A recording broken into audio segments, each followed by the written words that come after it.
Hello viewers. அன்பே சிவம், அன்பே சத்தியம், அன்பே சாந்தம், அன்பே ஆனந்தம். எல்லா உயிர்களிடத்தும் அன்பு. இந்த அன்பை பரப்புவோம் இந்த சிறு அரட்டையின் மூலம். கொஞ்சம் அரட்டை, கொஞ்சம் சமையல் இல்லையா? இன்றைக்கி சமையலில் என்ன பண்ண போகிறோன்னா, இட்லி. இட்லி சாதாரணமாக எல்லோரும் பண்ணுறது. ஆனால் இது ரொம்ப ஈஸியாக, புளிக்க வைக்க வேண்டாம், ஒன்றும் இல்லை. ஆன் த ஸ்பாட் அப்படியே பண்ணிடலாம். உடனே ஒரு 10 மினிட்ஸ் ஊற வச்சுட்டு அப்படி பண்ணிடலாம். அது இட்லி ரவாவில் பண்ணுற பரங்கிக்காய் இட்லி. அதுக்கப்புறம் ஒரு மோர் கூட்டு தொட்டுக்க, அது நம்ம பண்ண போகிறோம்.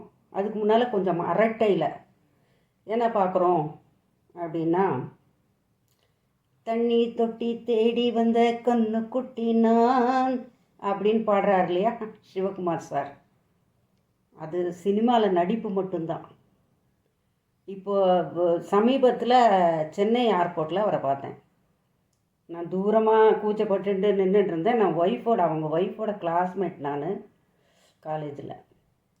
அப்போது அவர் நிற்கிறது பார்த்துட்டு, வாங்க ஃபோட்டோ எடுத்துக்கலாம் அப்படின்னு சொல்லி, அவ்வளோ இன்னசென்ஸ். அப்படி ஒரு காலத்தில் அவர் காலேஜ் டேஸில் ஒரு பயங்கரமான ஹீரோ கிரேஸ். கேர்ள்ஸ்க்கெலாம் ரொம்ப பிடிக்கும் சிவகுமார்னா. இப்போ நான் நினச்சாலே, முருகரை நினச்சாலே இந்த சிவகுமார் மூஞ்சி தான் நிற்கிது. அது எங்களுக்கே சிரிப்பாக வரும். ஏன்னா உண்மையான முருகரை நம்ம பார்த்தது இல்லை இல்லையா? அதனால் சிவகுமார் தான் அப்படி தத்ரூபமாக முருகரை ஆட் பண்ணியிருப்பார் அந்த காலத்தில். ஸோ அதுதான் ஞாபகம் வரும். இப்போது அவருக்கு ஏன் அவரை பற்றி பேசணும்னா, அவ்வளோ ஃபேம், அப்படி ஃபேம் ஹையஸ்ட் லெவலில் பீக்கில் இருந்த போது கூட அவர் டீடோட்டலராக இருந்தார். ஒரு தப்பான பழக்க வழக்கம் அவருக்கு கிடையாது. அப்போ எவ்வளோ ஸ்ட்ராங் மைண்டட் பர்சனாக இருந்திருக்கணும். அது ரொம்ப ரேர். அந்த மாதிரி உயரத்தில் இருக்கிறச்ச ஒருத்தங்க அந்த மாதிரி இருக்கிறது, ஒரு கொள்கை வாழறது ரொம்ப கஷ்டம். Hats off to his wife also. நான் சொல்கிறேன், அவங்க அவ்வளோ லேடிஸ் அவ்வளோ அவங்களோட ஃபேனாக இருந்து கூட அவங்க பொறுமையாக எல்லாத்தையும் பார்த்துட்டு சிரிச்சுட்டு அழகாக இருக்காங்க. ரொம்ப கிரெடிட் கோஸ் டு சிவகுமாரோட ஒய்ஃப் கூட. சரி, இது அவுட் ஆஃப் சப்ஜெக்ட். எதுக்காக இப்படி பேசுகிறேன்னா, அவர் சும்மா ஆக்டிங்கில் தான் அப்படிலாம் பண்ணுறாரு குடித்த மாதிரி. இப்போது ஒரு திருவள்ளுவர் என்ன சொல்கிறான்னு பார்க்கலாம். உட்கப்படார் ஒளிப்பிறப்பர் இஞ்ஞான்றும் கற்காதல் கொண்டொழுகுவார் அப்படின்னு சொல்கிறார். இப்போ தமிழ் எல்லாருக்கும் தமிழனாக இருக்கணும் அப்படின்லாம் இருக்கு இல்லையா? அப்போ திருவள்ளுவரை படிச்சிருக்கணும் இல்லையா? அப்போ அவர் என்ன சொல்லார் தெரியுமா? ராஜா கூட அந்த ஒரு போதை வஸ்து குடிக்கிற ஹேபிட் இருந்ததுன்னா, ராஜாவை கூட யாருமே மதிக்க மாட்டாங்க. அவனோட எதிரி கூட அவரை மதிக்க மாட்டாங்க. அவரால் சக்ஸஸ்ஃபுல்லாக வாழவே முடியாது. எப்போ அந்த போதை வஸ்துவை தொட்டு அதை குடித்து இடித்து அவர் டைம் ஸ்பெண்ட் பண்ணுறாரோ, அவரோட வீழ்ச்சி ஸ்டார்ட் ஆகிடுது அப்படின்னு சொல்கிறாங்க. இப்போது எவ்வளோ வருஷத்துக்கு முன்னால் இது சொல்லியிருக்கார் அவர். இன்னும் கூட எத்தனை நம்ம படிக்கிறோம் செய்கிறோம், அது ஒரு மனசில் பதியணும்ல. தமிழனாக இருக்கிறதுனா வீரம் தானே உங்களோட அடையாளம், நம்ம எல்லாரோட அடையாளம். ஒரு என்ன பெண் அந்த காலத்தில் வீரனை தான் கல்யாணம் பண்ணிக்கணும்னு விரும்புவாள். நிச்சயமாக ஒரு குடியில் மயங்கி போய் விழுந்துருக்கிறவன் இது மாதிரி ஆளுகள் எல்லாம் கல்யாணம் பண்ணிக்க விரும்ப மாட்டாங்க. ஒரு பலசாலியாக இருக்கிற பெரிய தூக்க முடியாத கல்லை தூக்கி தான் பொண்ணு கிடைக்கும். அப்போல்லாம் அந்த மாதிரி பண்ணிகிட்டு இருந்தாங்க. இப்போது இந்த வீட்டில் ஒரு மெய்டு வரா, நீங்கள் நம்பவே மாட்டீங்க. அவள் மட்டும் பக்காவாக இந்த அம்பானி வீட்டில் ட்ரெஸ் பண்ணிட்டு இருந்தாங்க பாருங்க, லேடிஸ் கேர்ள்ஸு. ரிச் ட்ரெஸ் பண்ணினா குவீன் மாதிரி இருப்போம். அவ்வளோ லட்சணம், அவ்வளோ அழகு. ஆனால் அவள் வீட்டில் பாத்திரம் தேய்ச்சி பெருக்கி முழுக வரா. ஒரு 2 பொண்ணுங்க வேற அவளுக்கு. ஏன் அந்த மாதிரி நிலமை? அப்படின்னா ஹஸ்பண்ட் வந்து எப்போ பாரு குடி, வீட்டுக்கு பணமே கொடுக்குறதில்ல. ஒரு 10 நாள் எங்கேயாவது வேலைக்கு போவான், அங்கே ஏதோ சண்டை போட்டுன்னு வந்துடுவான். எப் அவன் சம்பாதிச்சாலும் வீட்டுக்கு கொடுக்க மாட்டான். ஏன்னா சாயங்காலம் 6 மணிக்கு வேலையை விட்டு ரிட்டர்ன் ஆகும்போதே துர்சக்திகள்லாம் கூப்பிட்ருவோம். அவனை ஃப்ரெண்ட்ஸ் கூப்பிட்டுட்டு எங்கேயாவது ஷாப்பில் போய் அங்கே உட்கார வச்சு காசெல்லாம் முடித்து, பேக்கெட்டில் இந்த காசெல்லாம் முடிஞ்சிடும். அதை வந்து அப்புறம் தான் வீட்டுக்கு வருவான். வீட்டுக்கு வந்தால் சண்டை ரகலை, சப்கான்ஷியஸ் மைண்ட்லாம் வெளியில் வந்துடும். மனசுக்குள்ளே எரிச்சல், ஆத்திரம், பிறவியிலேருந்து என்னெல்லாம் கோபத்தை வச்சுட்டு இருக்கானோ அத்தனையும் வெளியே வந்துடும். ஒரு தடவை அடிக்கிறது சண்டை போடுறது இல்லாமல் ஒரு கல் எடுத்து மண்டையில் சடனாக அடித்து அப்படியே வந்து இப்போ கூட ஹெட்டேக் போக மாட்டேங்கிறது. அந்த ஏழை குடும்பத்தில் எப்படி அவளுக்கு ஆப்ரேஷன் அது இதுன்னு பண்ண முடியுமா? இப்போ என்னாச்சு, அந்த பொண்ணுங்க படிக்கிறதுக்கெலாம் காசு கிடையாது, இவங்க கொடுக்குறது இல்லை. ஸோ எத்தனை வீட்டில் பண்ணாலும் அவள் இந்த இருக்கிற விலைவாசியில் அவளால் ரொம்ப கஷ்டமாக இருக்குது. ஸோ அவள் வந்து 2 பொண்ணுகளையுமே இந்த மாதிரி வீட்டு வேலைக்கு விட்டாச்சு, பார்த்துக்கோங்க. இதே மாதிரி இன்னொரு குடும்பம் சென்னையில் ஃபேக்ட்ரி வச்சுட்டு ரிச்சாக காரு பங்களான்னு வாழ்ந்தாங்க.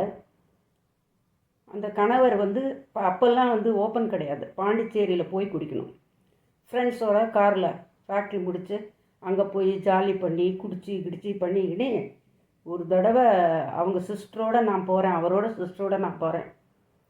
ஜென்ரல் ஹாஸ்பிட்டலில் வந்து மஞ்சக்காமாவில் வந்து கை காலெலாம் வீங்கி போய் படுத்திருக்காரு. அவரோட ஒய்ஃப் வந்து பார்க்குறதுக்கு ஒரு ஒரு அவ்வளோ ஒரு அழகான தேவதை மாதிரி இருக்கிற பொண்ணு. 3 குழந்தைங்க, 2 பையன் 1 பொண்ணு. அவர் நான் பார்த்த அடுத்த நாள் இறந்து போயிட்டார் மஞ்சக்காமாலையில். ஓவர் குடி, லிவர் தாங்கலை. அதில் first stage, second stage, third, fourth. First ஸ்டேஜில் நல்லா ஜாலியாக இருப்பாங்க, வீரம் வந்த மாதிரி தோணும். ஆனால் செகண்ட் தேர்டு அதே அடிக்ஷன் ஆகி லிவர் தாங்காமல் மஞ்சக்கமாலை வந்து அது மாதிரி ரொம்ப மோசமாக போயிட்டார். இது பல இடங்களில் நீங்களும் பார்த்துருப்பீங்க, கேள்விப்பட்டிருப்பீங்க. என்னைக்காவது நம்ம இந்த அநியாயத்திலேருந்து தடுக்கிறதுக்கு நம்ம முயற்சி பண்ணியிருக்கோமா? எனக்கு என்ன போச்சு, பக்கத்து வீட்டில் நடக்கிறது. ஆனால் தட்டி கேட்கணும் அந்த பெண்ணுக்காக. இப்போது அந்த அந்த அம்மா அவ்வளோ அழகான அம்மா இப்போ சாதாரணமாக இருக்கிறவங்களுக்கே பல இடங்களில் வேலைக்கு போகிற இடத்துல கொஞ்சம் டார்ச்சர் நடக்கிறது. பல விதங்களில் பெண்ணாக இருக்கிறவங்களுக்கு நிறைய பேருக்கு தெரியும். அவ்வளோ அழகாக இருந்து கூட அதெல்லாம் தப்பிச்சுண்டு ஒரு வேலையை பண்ணிட்டு சம்பாதிச்சுட்டு குழந்தைகளுக்கு ஒழுங்காக வளர்த்திண்டு இருக்கிற பெண்களை நம்ம தெய்வம்னு சொல்லாமல் என்ன சொல்லலாம் சொல்லுங்க பார்க்கலாம். வெளியில் சொன்னால் செக்யூர்டாக ஏதோ ஹஸ்பண்ட் கூட இருக்கானே, இன்னும் நம்மளுக்கு கொஞ்சம் வீட்லையாக செக்யூரிட்டி இருக்குன்ட்டு பேசாமல் வச்சுட்ருக்காங்க சில பேரெல்லாம். எல்லாரையும் நான் சொல்லவே இல்லை. இந்த மாதிரி பணம் கொடுக்காம இந்த மாதிரி இது பண்ணுறவங்களுக்கு ரொம்ப கஷ்டம்.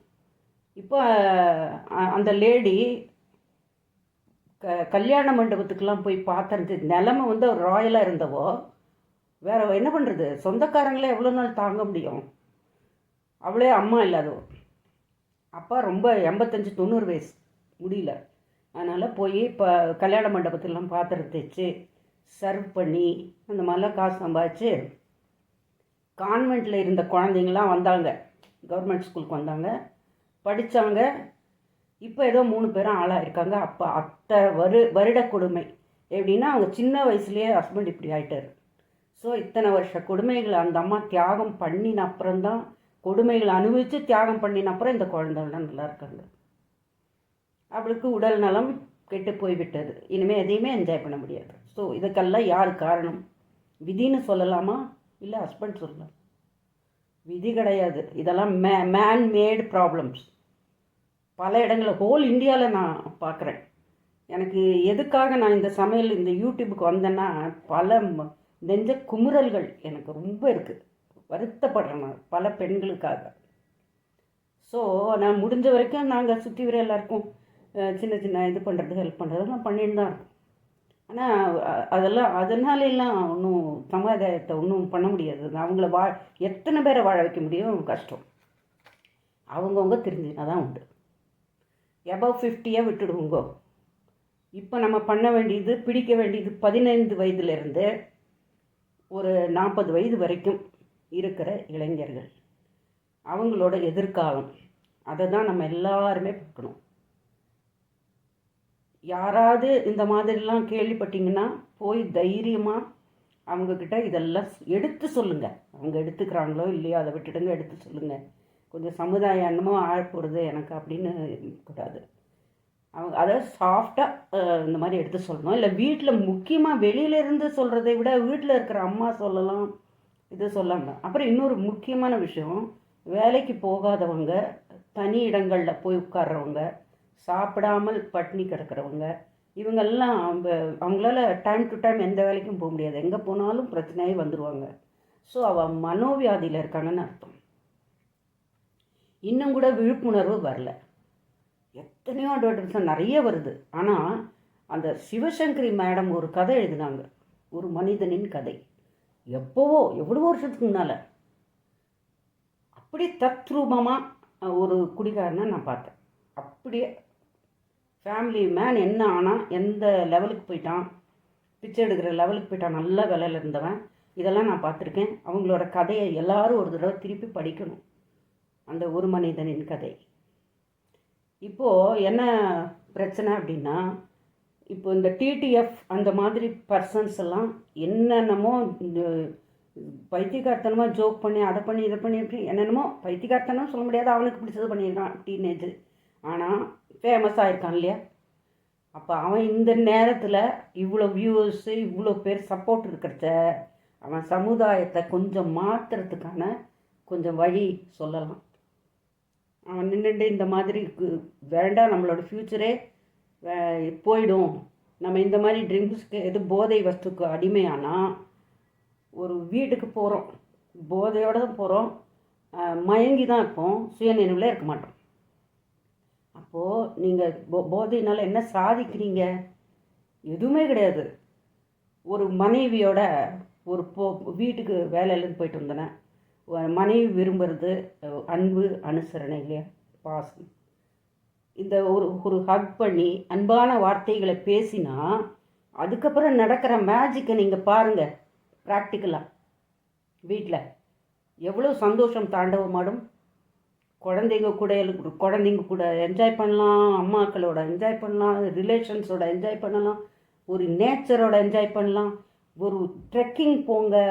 அப்புறம் இப்போல்லாம் பைக்கில் கூட்டமாக போகிறாங்க. அது இப்போ பெரிய ஒரு பாசிட்டிவ் வைப்ரேஷன் தான், நிஜமாகவே நல்லது. எல்லாருமே அந்த மாதிரி வெளியிடங்களில் போகிறது, இது பண்ணுறது, அந்த மாதிரி வெட்டி பொழுதை போக்கி இந்த மாதிரி குடித்து நண்பர்களோட குடித்தவராகமாக போகிற இடத்துலையும் பாட்டிலோட ஷோ பண்ணுறது, அதெல்லாம் பண்ணக்கூடாது. அந்த விட்டு தொலைச்சிடணும். அது நல்லது கிடையாது. எதையுமே என்ஜாய் பண்ண முடியாத ஒரு மயக்கத்தில் கிடக்கிற நர்வஸ் ப்ராப்ளம் வர ஒரு விஷயத்தை நம்ம எதுக்காக அப்படி குடிக்கணும் பண்ணணும்? அதில் எந்த என்ஜாய்மெண்ட்டும் கிடையாது. அதுக்கு தயவு செய்து முதல்ல டச் பண்ணுறவங்க கூட இனிமேல் விஷத்தை தொடரோன்னு நினச்சிட்டு தொடாதீங்க. தயவு செய்து கெஞ்சி கையெடுத்து கும்பிடுறேன். அவ்வளோ வாழ்க்கையை அழிச்சிடும். தயவு செய்து இந்த கேசட்டை எல்லாருக்கும் பரப்புங்க ப்ளீஸ். யாராவது ஒருத்தர், இப்போ என் ஃப்ரெண்ட்ஸ் எல்லாம் நான் இந்த மாதிரி பேச போகிறேன்னு ரொம்ப கேலிபடி சிரித்தாங்க. ஐயா நீ ஒருத்தி காலங்காலமாக வச்சு நீ ஒருத்தி தான் நீ மாற்ற முடியுமா அப்படின்னு. இப்போது ஒரு கடையை நான் வச்சுருக்கேன், கடை பரப்பி வச்சுருக்கேன். பொருள்களை வாங்கிட்டு போகிறாங்க. அப்போ தான் நான் மேலே ஸ்டாக் பண்ணுவேன், அவங்க வாங்குவாங்க. ஆனால் இப்போ யாருமே கடைக்கு வரல, சேல்ஸு 0 அப்படின்னா நான் கொஞ்சம் வருஷம் கடையை மூடுவேனா இல்லையா? வேறு வியாபாரத்துக்கு போயிடுவேனா இல்லையா? அதே மாதிரி தான் இதுவும். கடை பக்கம் போகாதீங்க. இப்போ கூட வருது ஆகஸ்ட் 15 விடுதலை நாள். இந்த எல்லா கன்றாவிலேருந்தும் உங்களுக்கு விடுதலை நாள்னு நினச்சிக்கோங்க. இப்போது எதுக்கெல்லாம் ஃபைட் பண்ணீங்க? ஹிந்தி எஜுகேஷன். அத்தனை பேரும் யங்ஸ்டர்ஸு. நாங்களாம் பாதி தூரம் ஸ்கூலுக்கு போவோம். அப்புறம் இந்த ஸ்டூடெண்ட்ஸ் எல்லாம் துறந்துட்டோம், வீட்டுக்கு போங்கன்னு வீட்டுக்கு ஓடி வந்துடுவோம். அப்போ அந்த இதுக்குள்ளே இந்தியா உள்ளே வராமல் தடுத்துட்டோம். ஓகேயா? அடுத்தது ஜல்லிக்கட்டு பயங்கரமான லெவலில் போராடினோம். அது வீர விளையாட்டுக்கு பல பேர் சாகிறான், பல பேர் அடிபட்டு இது பண்ணுறாங்க, எல்லாம் இருக்குது. ஆனால் அந்த வீர விளையாட்டு பிடிச்சது. அதனால் ஒன்று கூடி நீங்கள் இப்போ இந்த விஷயத்துக்கு ஒன்று கொடுங்க. கவர்மெண்ட்டு அதை பண்ணி இது பண்ண அதெல்லாம் சொல்லாதீங்க.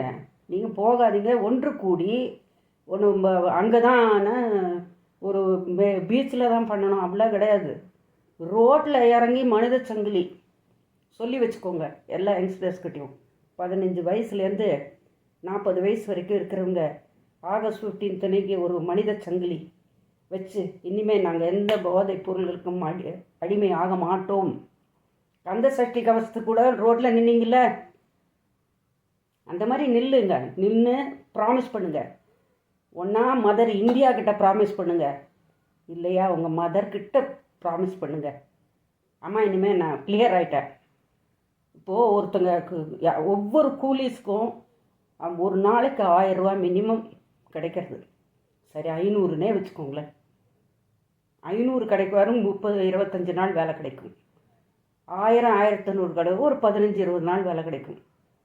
அப்போ அந்த மாதிரி வீட்டில் இருக்கிறவங்க எல்லாமே மனைவி சம்பாதிப்பாங்க, இவங்க சம்பாதிக்காங்க, எல்லாத்தையுமே பூல் பண்ணி போட்டு ஒரு அழகான குடும்பம், ஒரு மினிமம் ஒரு இது ரொம்ப புவராக இல்லாமல். நீங்கள் குடிக்கிறதுனால தான் புவராயிட்டீங்க, அதை நல்லா புரிஞ்சுக்கோங்க. குடிக்காமல் அத்தனை பணத்தையும் வீட்டில் கொண்டு வந்து ஒரு பத்திரமா இல்லைன்னா பேங்க்கில் போட்டு ஒரு கொஞ்சம் ஒரு 50 ரூபா 100 ரூபா அந்த மாதிரி சேமித்து மிச்சதெல்லாம் செலவு பண்ணி நல்ல குழந்தைங்கள படிக்க வச்சு சந்தோஷமான வாழ்க்கை குடும்பத்தோடு இருக்கணும் அப்படின்னா இந்த கெட்ட விஷயத்தை விட்டு தான் ஆகணும் நீங்கள். அப்போ தான் நீங்கள் எதிர்காலம் இந்த ஃப்யூச்சர் நல்லா இருக்கணும்ல. இளைஞர்கள் கையில் தான் இருக்குது எல்லாமே. இப்போ நீங்கள் நின்று ஒருத்தர் இளைஞர் தண்ணி இல்லாத இடத்துக்கெல்லாம் தண்ணி கொண்டு வராராம். அப்போ அவர் சுய உணர்வோடு நல்லபடியாக நல்ல மனசோடு இருக்கிறதுனால தானே அவ்வளோ நன்மை நடக்கிறது. அதே மாதிரி நீங்கள் இப்போ ஒரு 10 நல்ல காரியம் பண்ணலாமா இல்லையா? நம்ம நாட்டுக்கு எல்லாத்தையுமே யாரோ பண்ணட்டும் அப்படின்னு எதிர்பார்க்க வேண்டாம். அந்தந்த ஊரில் அந்த ஊர் மக்கள் கூடி ஒரு நல்ல நல்ல முடிவுகள் எடுத்து கம்பீரமாக ஒரு நான் இந்த இது அப்படின்னு சொல்லிட்டு வாழணுமா இல்லையா? தயவுசெய்து அந்த மாதிரி முயற்சி பண்ணுங்கள். ஆகஸ்ட் 15 வருது, அந்த எல்லா கெட்டதுக்கும் விடுதலை நாள் அப்படின்னு சொல்லிட்டு. இப்போது இங்கிலீஷ்காரன் சாட்டை அடிச்சான் உங்களை. அதுலேருந்து விடுதலை வேணும்னு கற்றுனீங்க, போராட்டிங்க, எல்லாம் பண்ணிங்க, வெளியில் வந்துட்டீங்க. ஆனால் இன்றைக்கி உங்களை நீங்களே சாட்டை அடிச்சுக்கிறீங்களே தினம். இதுக்கு யார் விடுதலை கொடுப்பா? நீங்கள் மட்டும்தான் விடுதலை கொடுக்க முடியும். நீங்கள் நினச்சாதான் அந்த விடுதலையை கொடுக்க முடியும். தயவுசெய்து மறுபடியும் இந்த இந்த உங்கள் காலை பிடிச்சி கெஞ்சுற மாதிரி நான் சொல்கிறேன். இந்த எல்லா கெட்ட பழக்கத்தையும் இது பண்ண விட்டுடுங்க. உங்கள் ஃப்ரெண்ட்ஸுக்கும் சொல்லுங்கள். தயவுசெய்து ஒரு புது உலகத்தை நீங்கள் உண்டாக்கணும், உருவாக்கணும். சந்தோஷமான வாழ்க்கை இருக்கணும், ஹெல்த்தியாக இருக்கணும். அந்த இந்த இந்த சாயங்காலமான ஒரு இது சொல்லுவாங்க, லக்ஷ்மி கடாட்சம் போயிடும். இந்த 6 to 7 சாப்பிடக்கூடாதும்பாங்க. அந்த நேரத்தில் தான் எல்லாரும் போய் உக்காந்துக்க வேண்டியது, வெறும் ஊறுகாயை தொட வேண்டியது, இதை குடிக்க வேண்டியது. அப்போ வயிறு எப்படி பாடுபடும் நினச்சி பாருங்கள். வெறும் ஊறுகாவில் போச்சுன்னா நாளடைவில் ரிப்பேர் ஆகிடும். அதனால் நீங்கள் தற்கொலை டெய்லி தற்கொலைக்கு முயற்சி பண்ணுற மாதிரி தான் ஒரு இது இந்த மாதிரி ஹேபிட். அதனால் அதெல்லாம் விட்டு ஒழிச்சிட்டு ஒரு நல்ல ஒரு கட்டுமஸ்தான இளைஞர்களாக ஒரு நல்ல மூளை உபயோகிக்கிட்டு போய் இது மயங்கி போய் பேனு படுத்திருந்து ரகலை பண்ணாமல் ஒரு சந்தோஷமான சமுதாயத்தை நீங்கள் எல்லாருமே தான் உருவாக்கணும். இப்போலேருந்து இதுலேருந்து ஆரம்பிச்சிடுங்க. அதனால் நான் வாயில் பேசுனேன்னு நினைக்காதீங்க. பல விஷயங்கள் நிறைய பேருக்கு சொல்லி நான் உதவி சொல்லியிருக்கேன், மாற்றிருக்கேன். டிப்ரெஷன் பேஷண்ட்ஸுக்கெல்லாம் என்னால் ஒரு சின்ன ஷார்ட் அண்ட் ஸ்வீட்டான ஒரு இதாக அவங்களுக்கு சொல்லி நான் அவங்க மாறி இருக்கிறவங்க நிறைய பேர் இருக்காங்க. அதனால தான் நீங்களாமும் அந்த மாதிரி நல்லபடியாக மாறணும்னு நினைக்கிறேன். நன்றி, வணக்கம். தயவுசெய்து இதை எல்லாருக்கும் ஷேர் பண்ணணுன்னு நினைக்கிறேன். அப்போ ஷேர் பண்ணிங்கன்னா தான் இப்போ கேட்குறவங்க இதனால ஒரு கொஞ்சம் பேர் இந்த வருஷம் தெரிஞ்சுனா கூட நான் சந்தோஷப்படுவேன். சரியா? Thank you very much. வாழ்க வளமுடன். எல்லாரும் வந்து பயங்கர ஹெல்த்தியாக ஸ்டே ஹெல்த்திங்கிறது தான் என்னோடய ஒரே ஒரு தத்துவமே. ஸ்டே ஹெல்த்தி, அன்பு பெருகட்டும், 2 தான். ஹெல்த் ரொம்ப முக்கியம். நீங்கள் ஹெல்த்தியாக இருந்தானா தான் யோசனை பண்ணுறதுக்கு திறமை வரும். எத்தனை பேர் எத்தனை விஷயங்களை கண்டுபிடிச்சிருக்காங்க. அதெல்லாம் விட்டுட்டு நம்ம இப்படியே சோர்ந்து கிடக்கக்கூடாது இல்லையா? அதனால் நன்றி. கொஞ்சம் அரட்டை முடிஞ்சது, உங்களுக்கு பிடிச்சிருக்குன்னு நினைக்கிறேன். பிடிச்சிருந்துன்னா நிறைய ஷேர் பண்ணுங்கள். சமுதாயத்துக்கு நம்ம நல்லது ஏதாவது பண்ணுவோம். இது வந்து இட்லி ரவா ரெடிமேடாகவே கடையில் விற்கும், சரியா? இது அப்புறம் வந்து ரெட் பம்கின், பரங்கிக்காய்னு சொல்லுவோம் நம்ம, இல்லை சிவப்பு பூசணிக்காய்னு சொல்லுவாங்க. அதை வச்சு இந்த 2ஐயும் வச்சு நம்ம ஒரு இட்லி பண்ண போகிறோம். இப்போ வந்து ஃபஸ்ட்டு இது ஒரு கப்பு நம்ம வந்து துருவின்னு இருக்கோம் பரங்கிக்காயை, பச்சையாக தான் இப்படி போடுறோம்.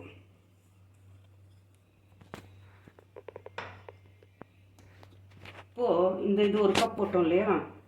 அந்த இந்த இட்லி ரவா இருக்கு இல்லையா, அது கூட ஒரு கப் தான் போட போகிறோம். அதுக்கு முன்னால் கொஞ்சோண்டு உளுத்தம் மாவு, அந்த உளுந்த மாவு வந்து முழு உளுந்து மாவு இல்லையா, அது வந்து உடல் ஆரோக்கியம், இடுப்புக்கெல்லாம் ரொம்ப நல்லது, சக்தி கிடைக்கும். சோறு போட்டாச்சு. அடுத்தது இட்லி ரவா ஒரு கப்.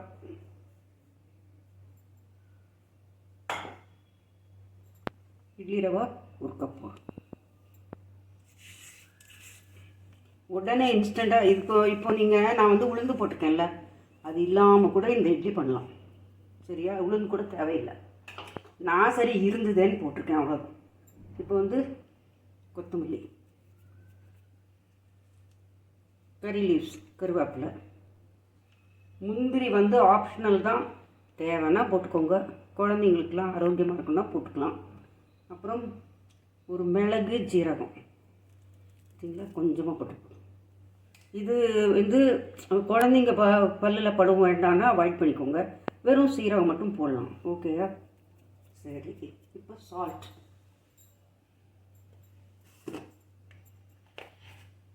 இது ரொம்ப ஈஸியான ஒரு இட்லி, நினச்ச ஒன்றா பண்ணிடலாம். இந்த இட்லி ரவா கையில் இருந்தால் போதும். கரெக்டான உப்பு போட்டாச்சு, ஓகேயா?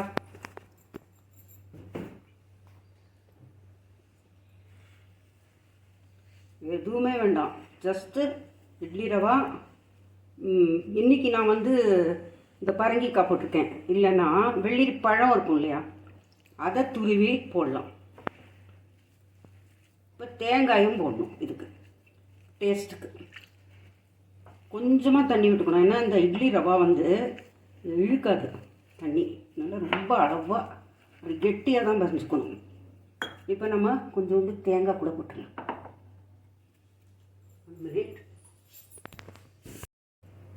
தேங்காய் வந்து இப்படி ஒரு கப் போட்டுக்கலாம், இல்லை கொஞ்சம் கம்மியாக போடலாம், அது உங்களோட இஷ்டம்.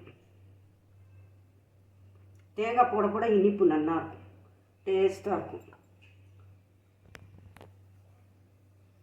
தேவையான அளவுக்கு ஒரு கப்லேருந்து அது கம்மி எவ்வளோ வேணால் போட்டுக்கலாம். அதுக்கு மேலே தேவையில்லை. தேங்காய் துருவின தேங்காய் அதையும் போட்டுடலாம். இதில் தேங்காய் போட்டோம். இப்போ முக்கியமான 3 சாமான் என்னென்னா, இட்லி ரவா, அப்புறம் வந்து நீங்கள் போடக்கூடிய காய். ஒன்றா வெள்ளரிக்காய், வெள்ளரி பழம் இருக்குள்ள திக்கு பகுதியை போடணும், இல்லைன்னா பரங்கிக்காய். அதை போட்டு கொஞ்சமாக தண்ணி விட்டு உப்பு போட்டு, இந்த 3 சாமான் போதும். தேங்காய், பரங்கிக்காய், இட்லி ரவா, கொஞ்சமாக தண்ணி விட்டு அப்படி இட்லி மாவு பதத்துக்கு நீங்கள் கலந்துக்கணும். இப்போ இதிலேயே சில பேர் ரைசின்ஸ் அது போட்டுக்கிறதுனா நீங்கள் போட்டுக்கலாம். குழந்தைங்களுக்கு ஒரு அட்ராக்ஷனாக இருக்கும் இல்லையா, அதனால் அது க்ரியேட்டிவிட்டி உங்களோட. இது மேலே என்னெல்லாம் பண்ணணுமோ அது டெக்கரேஷன் நீங்கள் பண்ணிக்கோங்க. இதில் முக்கியமான விஷயம் என்னென்னா, இதை ஒரு 10 நிமிஷம் அப்படியே ஊற வச்சுடுங்க, அவ்வளோதான். இதுக்கு மேலே தண்ணியெலாம் விட்டேன்னா பாருங்கள், இப்படி பிழிஞ்சால் வந்துடும் தண்ணி. ஏன்னா இந்த காயிலே தண்ணி இருக்குது, ஸோ ரொம்ப விடக்கூடாது. அப்புறம் கட்டியும் தண்ணியமாக போயிடும். அதனால் கொஞ்சம் கெட்டியாக பிசைஞ்சு ஒரு 10-15 நிமிஷம் ஊற வச்சுடுங்க. இந்த அளவுக்கு திக்னஸ் போதும், இட்லி பிரமாதமாக வரும். நல்லா நல்லா அதை பிசைஞ்சு விட்டு நல்லா பிசைஞ்சுக்கணும். அப்போ தான் கரெக்டாக அந்த இட்லி ரவாவும் அதுவும் நல்லா மிக்ஸ் ஆகும். காயும் சரியா, தேங்காய் எல்லாமே, உப்பு எல்லாம் பக்காவாக கலக்கணும். இப்போ ஒரு 10 நிமிஷம் விட்டுட்டு நீங்கள் தட்டு இட்லி மாதிரி ஒரே சிங்கிள் பிளேட்டில் வச்சாலும் சரி, இந்த மாதிரி வச்சு வேக வச்சாலும், இந்த மாதிரி சிங்கிள் பிளேட்டில் வச்சு வேக வச்சாலும் சரி, ஒரு கொஞ்சோண்டு எண்ணெய் தடவிட்டு இதுலேயே அப்படியே தட்டு இட்லி மாதிரி பெருசாக வச்சாலும் சரி, உங்களோட குழுவாக இருக்கிற இட்லி தட்டில் வச்சாலும் சரி, அது உங்களோட சாய்ஸ் தான். எது பிடிச்சதோ அந்த மாதிரி பண்ணிக்கோங்க. இப்போ நம்ம அடுத்தது இது கொஞ்சம் 10 நிமிஷம் ஊறின அப்புறம் நம்ம இட்லி பண்ணலாம். ஓகே, இது ரொம்ப ஈஸி. காலையில் டக்குன்னு எழுந்தோட பண்ணிடலாம். ஒரு 10-15 மினிட்ஸ் தான் உங்களுக்கு தேவை. ஓகே, தட்டு இட்லி மாதிரி சொட்டு எண்ணெய் விட்டு இதை பண்ணி வச்சுருக்கோம். ஓகேயா, இதுக்கு சின்ன குக்கர் போதும். பெரிய குக்கரை வச்சுருந்து இட்லி பார்த்தா எல்லாம் வேண்டாம். இது சும்மா ஒரு கப்பை அடியில் வச்சு அதில் தண்ணி விட்டு, அடியிலையும் தண்ணி இருக்கணும். அப்புறம் இதை அப்படி வச்சுட்டு ஒரு 7 to 10 மினிட்ஸ் வச்சிங்கன்னா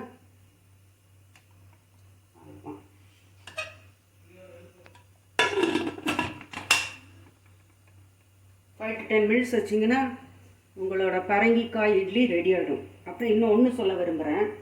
அதுக்கு சைடு சட்னி, சாம்பார், மிளகாப்பொடி எல்லாம் போட்டு நீங்கள் டயர்ட் ஆகிட்டீங்க இல்லையா? இப்போ நம்ம என்ன பண்ண போகிறோம், இதுக்கு சைடு இது நல்ல வாழைத்தண்டு.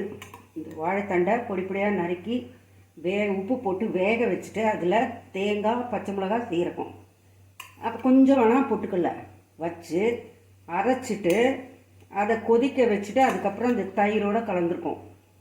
இது மோர் கூட்டு, தயிர் பச்சடி மோர் கூட்டு. இது தொட்டுக்க வச்சாலும் ரொம்ப நல்லாயிருக்கும். இது தொட்டுண்டு இந்த இட்லி சப்புன்னு இருக்கும் கொஞ்சம், ஏன்னா காரம் ஜாஸ்தி கிடையாது. இது புளிப்பும் நல்ல உப்பு, காரம், பெருங்காயத்தோடு நல்லாயிருக்கும் மோர் கூட்டு. இதை சைட் டிஷ்ஷாக வச்சுட்டு சாப்பிடுங்க. ஃபார் அ சேஞ்ச் ஒவ்வொரு அரிசி பொருளோடையும் ஒரு காய் சாப்பிட்றது ரொம்ப நல்லது. அதுவும் இதில் ரொம்ப ஃபைபர் இருக்குது. இது சாப்பிட்டா ரொம்ப நல்லது. அதான் இது மோர் கூட்டு, வாழைத்தண்டு மோர் கூட்டு. இந்த மாதிரி செஞ்சு என்ஜாய் பண்ணுங்க. இது வாழைத்தண்டு மோர் கூட்டு. This is banana stem, that one bhaji in English. இது வாழைத்தண்டு மோர் கூட்டு. That is with curd. Okay, இப்போ நம்ம தட்டு இட்லி மாதிரி பண்ணியாச்சு.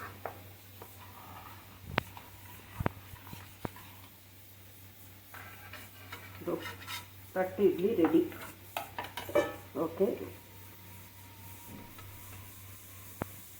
இதில் உருக்கின நெய் விடலாம், இல்லை நல்லெண்ணெய் விடலாம். இது இட்லி மிளகாய் பொடி இருக்கு இல்லையா, அது எப்படி கொஞ்சமாக தூவிட்டு தேங்காய் எண்ணெய் பிடிக்கிறவங்க தேங்காய் எண்ணெய் விட்டுக்கலாம். நெய் உருக்கின நெய் உருக்கின நெய் விட்டுக்கலாம்.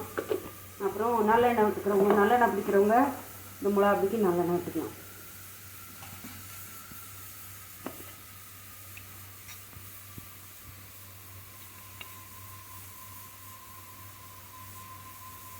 நான் இப்போது விழுது நெய் போட்டாச்சு.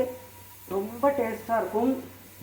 இப்போ நீங்கள் இதுக்கு சாம்பார் தொட்டிங்கன்னா கூட அந்த மைல்டு சாம்பாரில் தண்ணியாக விடுங்க இல்லையா, அந்த சாம்பாரில் ஒரு சொட்டு நெய் போடுங்க, ரொம்ப டேஸ்ட்டாக இருக்கும்.